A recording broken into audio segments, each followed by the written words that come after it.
নমস্কার প্রিয় দর্শকবৃন্দ। আজ হিন্দু ধর্মাবলম্বীদের অন্যতম আনন্দের উৎসব দোল বা হোলি। রং, আনন্দ, ভক্তি আর ভালোবাসার এই উৎসব শুধু খেলাধুলার মধ্যেই সীমাবদ্ধ নয়, এর সঙ্গে জড়িয়ে আছে গভীর আধ্যাত্মিক তাৎপর্য, পৌরাণিক ইতিহাস এবং ভক্তির এক অপূর্ব বার্তা। আজকের ভিডিওতে আমরা জানব দোল বা হোলির ইতিহাস, পৌরাণিক কাহিনী এবং এর আধ্যাত্মিক অর্থ। দোল বা হোলি মূলত বসন্ত উৎসব। ফাল্গুন মাসের পূর্ণিমা তিথিতে এই উৎসব পালিত হয়।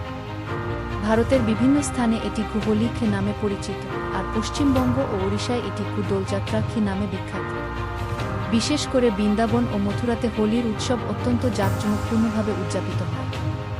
বাংলায় দোল উৎসবের সঙ্গে জড়িয়ে আছে ভক্তি আন্দোলনের প্রভাব, বিশেষ করে শ্রীচৈতন্য মহাপ্রভুর আবির্ভাব তিথিও এই দিনেই পালিত হয়। হোলি উৎসবের পেছনে রয়েছে একটি বিখ্যাত পৌরাণিক কাহিনী। অত্যাচারী অসুর রাজা হিরণ্যকশিপু নিজেকে ঈশ্বর বলে ঘোষণা করেছিলেন, কিন্তু তার পুত্র প্রহ্লাদ ছিলেন ভগবান বিষ্ণুর পরম ভক্ত। রাজা বহুবার প্রহ্লাদকে হত্যা করার চেষ্টা করেন।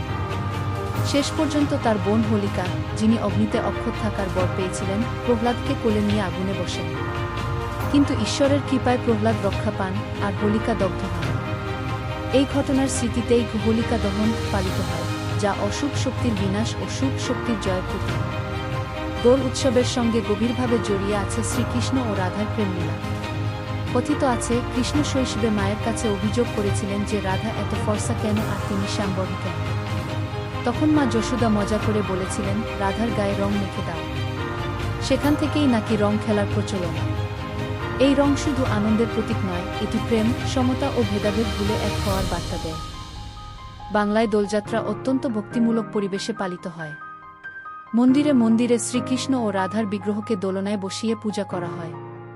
কীর্তন, আবির, ফুল আর ভক্তিমূলক সঙ্গীতে মুখর হয়ে ওঠে পরিবেশ।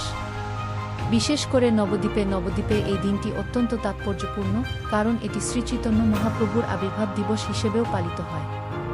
ভক্তরা গৌরাঙ্গ মহাপ্রভুর নাম সংকীর্তনে মেতে ওঠেন। দোল বা হোলি আমাদের শেখায়, অহংকারের পতন অনিবার্য, ভক্তি ও সত্যের জয় নিশ্চিত, ভালোবাসাই জীবনের আসল রং।